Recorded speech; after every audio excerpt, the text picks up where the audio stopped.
Yes, folks, racism has actually declined in America since Trump became president.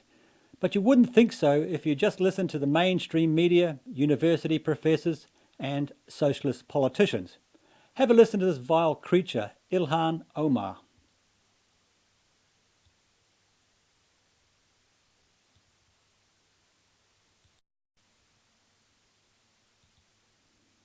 This is a president who has called people who come from black and brown countries shitholes.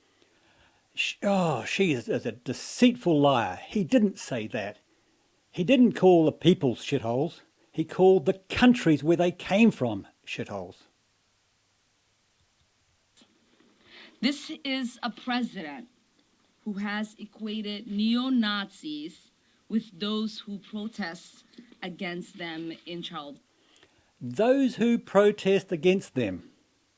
So who are those people? Oh, she can't even say the name Antifa.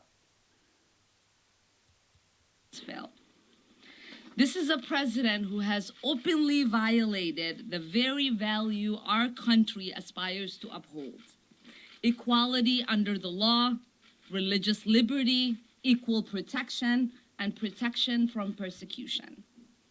And to distract from that, he's launching a blatantly racist attack on four duly elected members of the United States of House of Representatives, all of whom are women of color. She makes everything about race. But Trump hasn't targeted their race at all. He's targeting their vile attitudes. This is the agenda of white nationalists. Whether it is happening in chat rooms or it's happening on national TV, and now it's reached the White House garden. He would love nothing more than to divide our country based on race, religion, gender, orientation, or immigration status. Oh dear. That is exactly what she is doing now, yet there she is projecting it onto Trump. Now listen to Omar replying to a question about female genital mutilation. So I think, quite disgusted, really, to be honest, that as Muslim legislators, we are constantly being asked to waste our time speaking to issues that other people are not asked to speak to, because the assumption exists is that we somehow support and are for.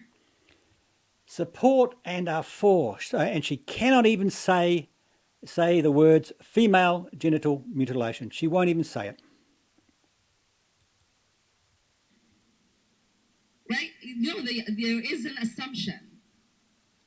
So I want to make sure that the next time someone is in an audience and is looking at me and Rashida and Abdul and Sam, that they ask us the proper questions that they will probably ask any member of Congress. No, female genital mutilation is a Muslim problem. It belongs to you. Now let's see who the real racist is. A lot of conservatives in particular would say that the rise in Islamophobia is a result not of hate, but of fear, a legitimate fear, they say, of quote-unquote jihadist terrorism, whether it's Fort Hood or San Bernardino or the recent truck attack in New York. What do you say to them? I would say our country should be more fearful of white men across our country, because they are actually causing most of the deaths within this country. And so if fear was the driving force of policies to keep America safe, Americans safe inside of this country, we should be profiling, monitoring, and creating policies to fight the radicalization of white men. God, listen to her, eh? Oh, no, no, no, no. I'm not a racist. I'm not a racist. But Trump is.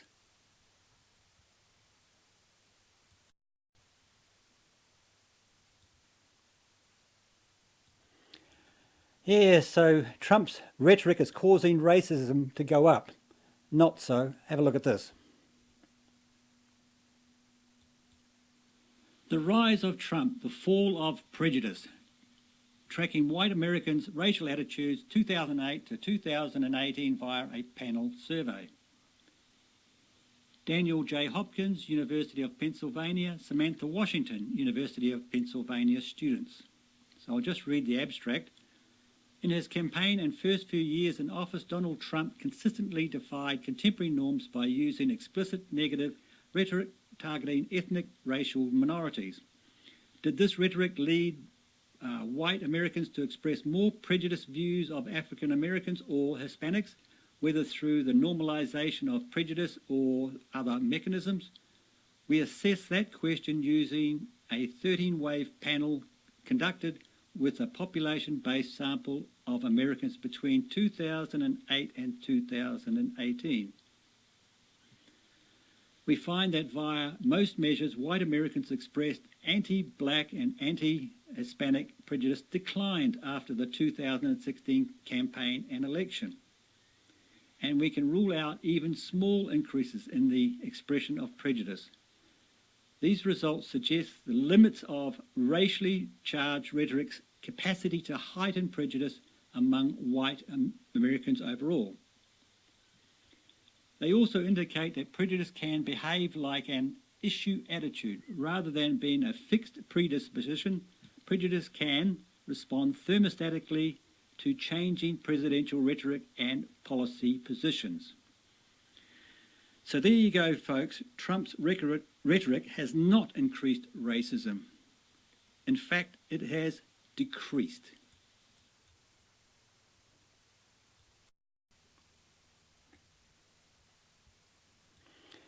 So I wonder where the left get their dumb ideas about racism from. From the media and universities, perhaps? I'm Calvin Phillips with Campus Reform. Today we're at Marymount University reading offensive quotes to students and asking them if they think they're Joe Biden's or Donald Trump's. What they don't know is that all the quotes are actually Joe Biden. What will his supporters say when they find that out? Let's ask them. Who would you vote for in the presidential election between Donald Trump and Joe Biden? I would probably have to go with leadership, which is Joe Biden. Personally, I would go for Joe Biden. Joe Biden. Joe Biden. Joe Biden. I have a few quotes for you here. I want you to guess who said them between Donald Trump or Joe Biden, all right? Somewhat controversial quotes from the past. First quote, you cannot go to a 7-Eleven or Dunkin' Donuts unless you have a slight Indian accent. Who do you think said that? Trump. Trump. That sounds like a Trump quote. Ooh. That's a big yikes. But I might say Donald Trump. Donald Trump. Donald Trump. Next up, this was to a largely African-American audience. Quote, if my opponent wins, they're going to put you all back in chains. Trump again. Wow. I still think that's Donald Trump. Oh, definitely Trump. Trump. Donald Trump. Joe Biden. Next up, this was about President Obama. He called him, quote, the first mainstream African-American who is articulate and bright and clean. Probably Trump. I'll go Trump again. Who do you think said that? I think Trump said that. Donald Trump. What if I told you that all of those are actually Joe Biden? All right, there it is. Is that surprising? Yeah, very. That's crazy. Is that surprising? Yeah. Oh, snap. Oh, that's bad. Is that surprising to you? Yeah, I mean, they're all pretty racist. So, it's not really good. Ah, well, that's surprising. That's really surprising. Why is that surprising? I've never heard any of those things before. So the fact that you told me that, now I'm like, damn, is he really who he say he is? I don't think that's something I want to really support. Would this potentially impact your vote? Of course. And why is that? Well, I mean, like, since I thought all that was Trump, like, I thought, like, that was going to be a slam dunk, but apparently, you know, I got to reconsider that. So I'll just look more in depth, really. Would these quotes potentially lead you to another candidate? Yeah, I mean, definitely, absolutely. Personally, probably. Like, I would have to really do my research. Yeah, I think it would. Would these quotes impact your potential support of him? Yes. I'm surprised. Why is that surprising? Because then you would hear a lot of media, saying Trump usually is the one targeting and making fun of the other classes. But then you see Joe Biden making some executive decisions when he was vice president that you didn't really see in television. So I guess, to a point, media does play a role.